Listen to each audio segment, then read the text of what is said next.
Hello, this is my third time making this video, but it's great. Okay, here we go. So, I decided to talk about film score because it is my continuous and forever obsession, and due to the fact that I could actually talk about it for as long as I live, we're going to make it succinct. So, I will be only talking about the history of film score today, kind of going over some of the eras of Hollywood and how film score played into that, as well as some of the great composers and when they occurred in the timeline. So let's jump in. So when film started being made in terms of entertainment and for the purpose of being shown to the public as a storytelling device, we did not have the technology to actually be able to sync audio to digital. So we couldn't make sound and video happen at the same time. And because of that, when films were being shown in theaters across the United States, or all over the world, they either had like phonographs playing, or the film was really just silent, or they sometimes had musicians come in and play, or musicians come and improvise, which is really cool. And so that's how it happened during the silent era. And it wasn't until the 1930s that we actually were able to sync up that audio and visual, which is where the birth of film score begins. So, obviously, the 1930s are where we have the entrance of the golden age of Hollywood, which is rightly named because we have all of the great classic movies that we still love and enjoy to this day from them. So we have Casablanca and Gone with the Wind and all of these great powerful movies that are still very influential in modern culture. And with that came a bunch of influential and impactful composers. So we have Max Steiner, who is considered like the father of film score, kind of what George Washington is to the US is what Max Steiner is to film score, if you follow my meaning. And Max Steiner wrote the original Hong Kong score and just really gave us a foundation as this is an actual career or a specific type of art form that is beginning to be made, which is really awesome and unique. Then we have Enric Korngold. Korngold is actually still played in many orchestras and many symphonies as a 20th century classical composer. Classical in the meaning of the sense like classically performed. So symphonic orchestras and concert halls and all that sort of stuff. He writes very romantically, and he's known for that sort of music, but he also wrote for film. And his work actually really heavily influenced John Williams a lot, specifically with the Star Wars films.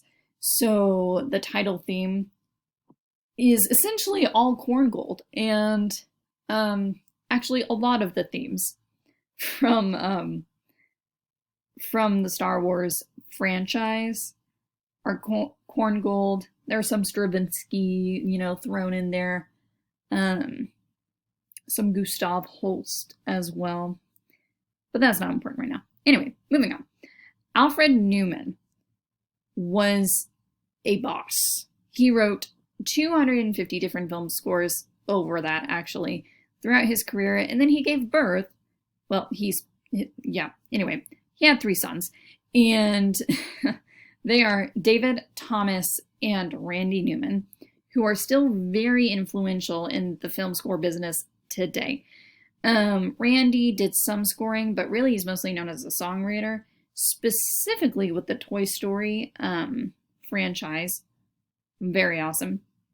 David is a film scorer.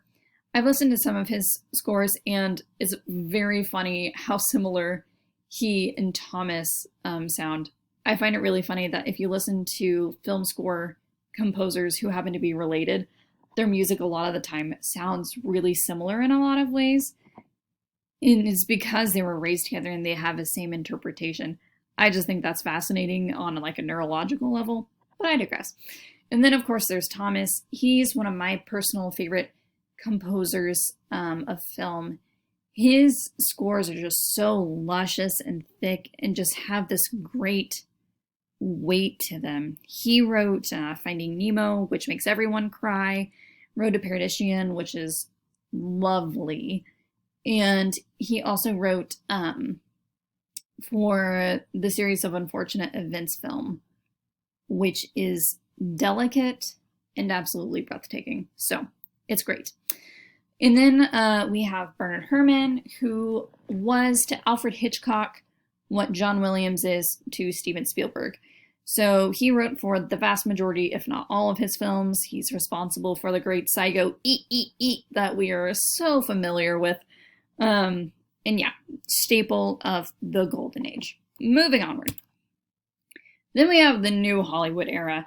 And the New Hollywood era has the entrance of what I like to call the greats. When I think of film score, I think of the really founding people of the profession when this was starting to become its own art form and starting to become something really important in Hollywood and in the production of films. I think about these people. So we've got Elmer Bernstein, who wrote many different film scores, but most notably Magnificent Seven, still very iconic to today. We have Ennio Morricone, who makes me cry anytime I listen to him. He wrote the score for The Mission, which if you don't cry to every time you listen to it, I don't know what is wrong with your soul. He recently passed away at the age of, I think, 93, 4. He lived a good long life, but he passed away, I think, 3 years ago this summer. But absolutely brilliant. He wrote from Rome. He had people send him the films and the scripts so that he could write from Rome because he's Italian, which I think is awesome. And then we have Jerry Goldsmith, who wrote starting in the 60s, 70s, but ended up writing all the way up into like the 90s with Disney. Then we have John Williams, who is obviously famous for all of his escapades, and Hans Zimmer, who entered the scene, I think, in the late 70s. Absolutely brilliant for his own reasons. But yes, this was also when we really introduced jazz into the scene, which is epic and funky, and is still definitely a part of film score today, depending on the film. Like John Williams likes to add jazz in a lot of places, especially with films like Catch Me If You Can. He went to Juilliard as a jazz pianist, so I think he knows what he's doing with jazz. And he also incorporated it a lot in Good Morning Vietnam. I don't know if that's the title of the film, but that's the really famous thing that is said in there. Anyway, and obviously it's still used in films like James Bond, which was a huge deal at the time, such a huge deal at the time. And Michael Giacchino uses it all the time for like Incredibles and things like that. Also, this was the entrance of synthesizers, which are such a cool and fun flavor that we can add. It's awesome. And then we have the modern era. And I'm going to try to wrap it up quick because I'm running out of time because I can really talk about this forever. So this is my favorite era. It's very experimental. We're working with synths and different instruments. The Mandalorian has a bass recorder, for goodness sakes. You know, like, we can do whatever we want. We get digital audio workstations that we can play with patches and play with sounds and distort things and make them so cool.